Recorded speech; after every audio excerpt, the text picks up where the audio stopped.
Добро утро од мене. Ние сега се наоѓам во просториите на Државниот просветен инспекторат, поточно во канцеларијата на директорот Томе Спировски.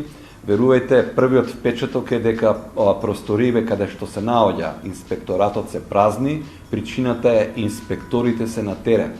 Тие работат под полна пареја, вршат инспекцијски надзори да видат дали училиштата се подготвени на 1 октомври да стартуваат со настава.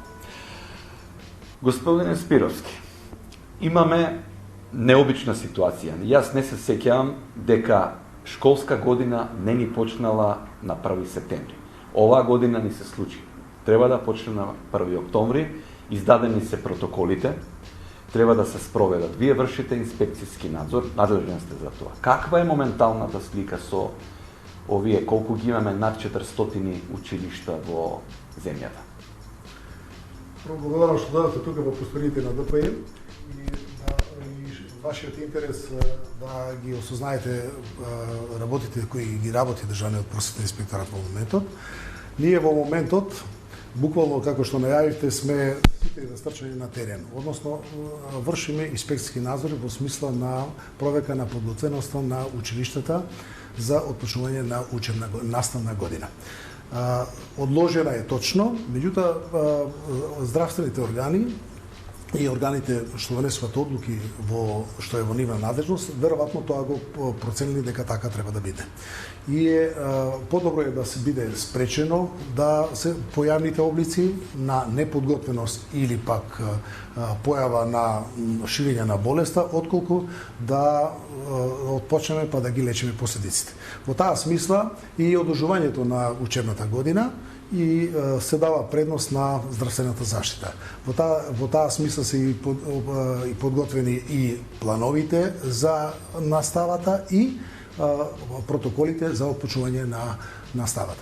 Нас како орган, како Државен просветен инспекторат, ние надлежност да проверуваме дали училиштата се подготвени да стапат во реализација на наставата во облик во кој што тие се одлучиле, односно во кој облик во кој се создадени услови во училиштата. Моментално, што работи инспекторатот? Сите инспектори, согласно планот за надзор, до вчера вршевме инспекцијски надзор дали училиштата кои поднеле барања за реализација на настава со физичко присуство ги исполнуваат услови или не ги исполнуваат услови. И тоа е во овој период, тоа е еден вид на надзор каде што строго ги контролираме оние постапки што треба училиштето да ги преземе за физичко присуство. Јас би рекол, влегуваме во еден можеби војнички режим, каде што ќе се бара строга дисциплина, ред, влегување во училиштата, како ќе се однесуваат децата, родителите, наставниците и така натаму во таа заедничка просторија. Што инспекторите ви испраќаат како информации? Каква е моменталната состојба? Што е најпроблематично? На инспекторите, точно во протоколот за вршење на инспекцијски надзор е предвидено што треба да гледа инспекторот. Точно, има листа на проверка. Таа листа на проверка тој си ја следи. Значи, појдувајќи од подготовката на платформата пред влезот,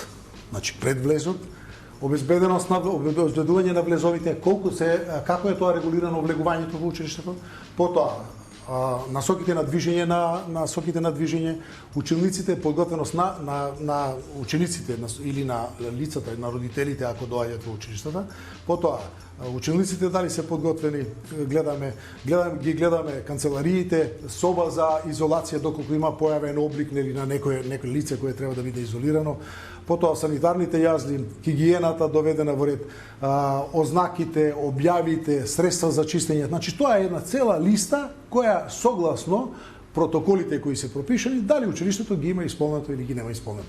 Тоа го гледаат инспекторите и врз база на наодите на состојбите подготвуваат записник со утврдени состојби. Што утврди? Конкретно можете некои примери да ни кажете кај се слабите точки? Имаме и некои бројки кои знаеме точно колку сме извршили надзор. Според ова што мојата служба овдека ми го подготви, имаме вака 113 инспекцијски надзори. Можам да кажам дека токму пред 10 минути го донесува. Да, го донесува, во ваше поданици, присуство го донесува. Имаме 27 училишта вика немаат постапено по планот, односно нецелосно ги исполнуваат условите. Утврдено е тоа записнички, некои ќе напоменеме кои се тие и вика, а за 15 училишта имаме дополнително до барања сега да извршиме надзор. Од комисијата, тоа се барања и тие ќе ги завршиме. Тоа значи дека за овие училишта каде што сме утврдиле дека има некакви остапувања, треба инспекторот да преземе некакви инспекцијски мерки. Првите мерки што ги преземавме, имаме записничко предупредување, односно опомена на раководното лице, во правно лице, тоа значи на директорот, да ги доисполни мерките за кои поднел барања. Имаме какви се тие остапувања што се јават. Не се неисполнливи. Значи можни се да се исполнат. Имаме купено оние топломери за мерење на температура. Така. Ама не се му донесени уште. Значи имаме така. Платени се, не се му донесени. Значи што значи дека ќе ги обезбеди до почетокот на учебна година. Значи ние го заложуваме тоа во најкусок рок, нели 8 дена да ги обезбеди. Потоа имаме неистакнати стрелки за движење, на пример, ги нема, што е решливо, лесно. Имаме некои информативни така плакати што треба да бидат за учениците, за родителите, не се залепени на места каде што треба да бидат. Тоа се е решливо и се надеваме дека ова ќе биде надминато за овој рок што го дал инспекторот како заложение на соопомена. Така, јас имам информација, можеби не е точна, дека до петок треба да се заврши овој инспекцијски надзор. Може ли да се заврши или ќе има пролонгирање? Затоа што вие ми рековте веќе 20 општини побарале инспекцијски надзор, па во овој дел за одобрувањето на протоколите, за одобрување на реализација на со физичко присуство, најголем товар, јас тоа морам да го истакнам, најголем товар и најголема обврска има оној што побарува. Тоа е училиштето со основачот, општината. Значи они го зима комплетниот ризик. Комплетниот ризик го презема дека тие се спремни. Наше е само да провериме дали се тие спремни или не се спремни. Значи, општината кога се изјаснила, советот на општината како основач, тоа е највисок орган на основачот. И сега, они се изјасниле дека имаат услови создадени. Чим они се изјасниле дека имаат, ние зошто да не им веруваме. Само ние бараме, доколку не се, во тој случај ние ќе го пријавиме или ќе преземеме соодветни инспекцијски мерки. Наша задача е да провериме тоа. За овие училишта што поднеле, бидете сигурни дека веќе го завршуваме. Така. Ние сме во контактна програма и вчера оваа тема ја држевме, таа е главната тема нели во земјава, во државата. Сабајле граѓаните се јавуваат, една од главните дилеми е имаат ли тоалети. Значи знаеме дека тоа е еден акутен проблем, многу училишта немаат соодветни санитарни јазли. Се работеше ли летово нешто да се поправи генерално таа слика? Таму кај што треба сега. Јас во тој дел на реализација организациона на подобрување на технички ресурси на училиштата не можам да ви кажам. Значи затоа што тоа не е наша надлежност. Меѓутоа, таму кај што одиме и оние ресурси кои ги има на располагање дали се подготвени да бидат применливи. Значи сега не се идеални решенија, меѓутоа тие што ги имаме училишта каде во брдско-планински терени, каде што водовод нема. Имаме таква состава, тоа е реалност, тоа е Македонија. Подрачни училишта каде што имаме од централните оддалечени по 40 километри. Морам да ве прекинам, не е само таму. Еве Струга има акутен проблем уште. Вчера и завчера јавува, цела Струга нема вода. Тоа е сериозен проблем, значи што треба да се решава со општините. Тоа се општините, основачите се должни, бидејќи пријавиле дека создале услови, да ги создадат услови. Ако не ги создали услови, ние како инспекцијски органи и здравствените и санитарниот инспекторат, кој исто така има надлежност да ги проверува овие услови санитарни, значи ние ќе преземеме соодветни мерки, ќе изрекнуваме и наредби, задолженија, ќе изрекнуваме и други мерки ако тоа не се реализира. Тука нема милост околу тоа. Тоа значи мора училиштата да се бидат подготвени за да може да се реализира на ставата во оној облик во која тие пријавиле. Јас можам да кажам уште дека се бавиме и со сега од денеска почињаме, односно од 16 вчера, почнавме еден друг вид на надзор, каде генерално ги гледаме училиштата целосно дали се подготвени за она што се пријавиле, не само за физичко присуство, него и за други видови на настава. За тоа ќе имаме конечна слика од овие инспекцијски надзори, ќе имаме конечна слика тек некаде околу 26-27. Да, имат и воншколски активности, се Ќе имаме за не само физичко присуство на наставата се реализира заложително за ученици од прво до трето одделение. Има некој дете може да биде иземено заради некои здравствени и други причини. Меѓутоа, од четврто до девето одделение понатаму може да биде наставата реализирана и онлайн. Значи, и училиштата тоа го организираат. Сега, ако дали се тие и за онлайн настава подготвени, и тоа ќе го гледаме. И ќе имаме јасна слика утврдена. Колку се училиштата подготвени со опремата, на кој облик на настава избрале, значи дали ќе биде со користење на колку се подготвени наставници за платформите кои треба да ги користат, исто така колку се подготвени учениците да ги прифатат, да комуницираат, зашто наставата треба да биде интерактивна. Доколку не е интерактивна, сепак има недостаток таква настава. Вие кажавте една од клучните поенти, огромен број од учениците ќе одат на онлайн настава, иако дел од средношколците се бунтуваат. Нормално, они се млади и треба да се бунтуваат.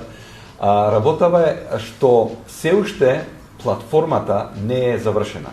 Тоа е барем јас информацијата последна што ја имам и веројатно тоа веќе малку ја усложнува и вашата работа. Како вие ќе го вршите инспекцијскиот надзор? Имате ли една некаква појасна слика како тоа ќе се одвива? Платформата е обврска, МОНИ има склучено со оператор, кој треба да изготви платформа. И таа платформа е во сосема завршна фаза, ако не е и завршена. Значи, за користење на платформа се освојуваат наставници. И мислам дека и вчера на ваша телевизија беше објаснувано како ќе оди дисеминација надолу. Меѓутоа, таа платформа треба да е реална примена и да можат децата да се вклучат.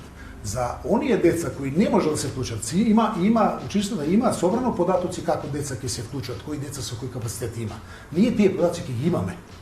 Колку деца ќе може да се користат, да ја користат платформата, односно да бидат онлайн вклучени во живо, нели, реално, со физичко присуство, колку деца ќе не можат, него во посебно време наставникот треба да држи, дополнително време да ја држи наставата, онлайн со деца, не можат на час, нели, имаме час во 10 часот. Почнува. Во 10 часот тоа дете ќе нема можност да се вклучи, да кажеме. Ама затоа наставникот ќе има можност уште една, наставникот во екстра време, дополнително време со такви деца да држи онлайн настава. Во дополнително време. Исто така можеби деца да немаат никаква платформа. И тоа е од министерство испланирано и тоа е солидно испланирано дека за таквите деца каде што немаат ќе им се достават материјали. Значи, ќе им се достават материјали. И тоа во физичка облик. Така, знаеме, нема секаде проток на интернет, нема едукација на децата, на родителите или тие што ќе бидат покрај нив. А особено е важна едукацијата на наставниците. Претпоставувам дека сега го тестираме овој систем, да видиме како ќе го држиме образованието. А вие ќе бидете тие што тоа ќе го гледаат. Со будното око, да речеме. Овие облици што се сега за кои ги оспособуваме наставници, минатата година буквално скоро само едукација направија. Значи, информатичарите што ги има во училиштата и оние што добро ги познаваат, се познавачи на IT технологија, ги обучија за кратко време, ги освојуваа наставниците и најголем број од наставници се вклучија, иако немаше таква некоја базична подготовка, почнаа да реализираат настава. Изненадувачки е, ние како инспекторат присуствувавме на некои часови и во текот на минатата година. Значи, вие поминавте обуки за... Не, ние поминавме на часови, на нивни, се вклучуваме во Zoom. Инспекторите се воглано обучени. А како ќе оди, практично, да речеме, инспекцијата на онлайн настава? Тоа може да го кажеме. Дали се реализира онлайн настава или не, инспекторите имаат две можности. Една е да бидат физички присутни во училиштето, затоа што наставници треба да бидат во училиште. И таму он ќе си биде присутен како да влегува на час, сега влегува кај наставникот на час. Ама наставникот држи онлайн, го гледа онлайн, може да се вклучи тука и он лично да се вклучи и во таа платформа ќе имаме пристап да се вклучи и инспекторот.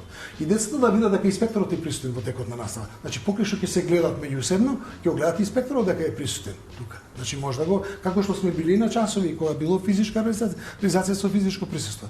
Сега, ние тоа воглавно ќе го работиме со физичко присуство во училиште. И тука нема да има инспекторите не се канцелариски работници, инспекторите се теренски работници. Така. Тие треба да се видат во училиштето да видат дали се реализира настава како треба или не се реализира. Таму за оние наставници кои ќе по некоја има можности да бидат ослободени да реализираат настава дома. Заради нивната здравствена состојба може да реализира и настава од дома. Значи ќе има изузетоци, ќе има такви. За тие ќе мора да го линкот да го знае директорот, да ни го даде линкот, да се вклучуваме кога тој реализира настава, иако е дома. Ние да го гледаме и него. И него можеме да го гледаме. Така да наставниците ќе бидат следени. Значи не А тоа да биде објективно, објективно секако. Да нема Ние не знам дали е познато на јавноста, ама на фелата наставничка и на оние што дирудинуваат, ние вршиме интегрална еволуација. Тоа значи оценување на квалитетот на работењето во училиштата. Во овој период ние сега треба да се престоиме и во тој дел. Значи, сега, како ќе го оценуваме квалитетот на работење во училиштата, во тој дел? Како ќе вршиме интегрална еволуација? Ние правиме напори сега да ги смениме индикаторите во делот на настава и учење. Таму следиме 7 области. Наставните планови и програми сега се тие што ги донесува Биро за развој. Потоа, постигањата на учениците ќе бидат тие што ќе ги оценуваат воглавно со физичко присуство ќе бидат. Има протоколи направено како тоа да го прави Биро, наставниците го прават. Исто така имаме сега наставата и учење, главно клучниот прашање што е во училиштето, како ќе го ние оценуваме како квалитет. Сега имаме не само облик на физичко присуство, него имаме онлайн настава, имаме доставување на материјали или онлайн настава само за ученици кои не може да се вклучат на час. Значи сега имаме 4 облици на настава или 5 може да биде кои ќе се реализираат. Затоа се треба инспекторатот да го следи и да се престори. Така, кога сега би правели извештај ова утро и треба да го испратите до Министерката за образование и наука, која би била вашата проценка, не само генерална, него специфично, каде е најтесното грло во овој систем? Што би требало да се коригира, ако има такво? Имаме, ние наидуваме на реални проблеми во некои сегменти од училишта, поготово во подрачните училишта, имаме конкретни примери, да кажеме. Имаме во Централното училиште има подготовка, солидна подготовка, во неколку подрачни, пошто има по 6-7, има солидна подготовка, училиштето е целосна подготовка, а во делови не е. Во таквите локалната самоуправа која е оснивач и училиштата мора да преземат многу интензивни мерки за да во овој краток период биде целосна подготвеност на училиштето. Се тркаме со времето, мислам тоа е факт. Дали може да очекуваме дека на 1 октомври ќе стартува? Јас тоа можам да го истакнам дека со сигурност ќе стартува и дека е многу вложено. Вложено е од страна на Министерство еден период од неколку месеци, а поготово од како дојде министерката Мила Царовска, значи сега е интензивно, активности се интензивирани со силна динамика и јас верувам дека сите училишта во она што го гледаме како на терен, што работат училишта и колку се ангажирани, дека училишта ќе бидат спремни за она што треба да го реализираат.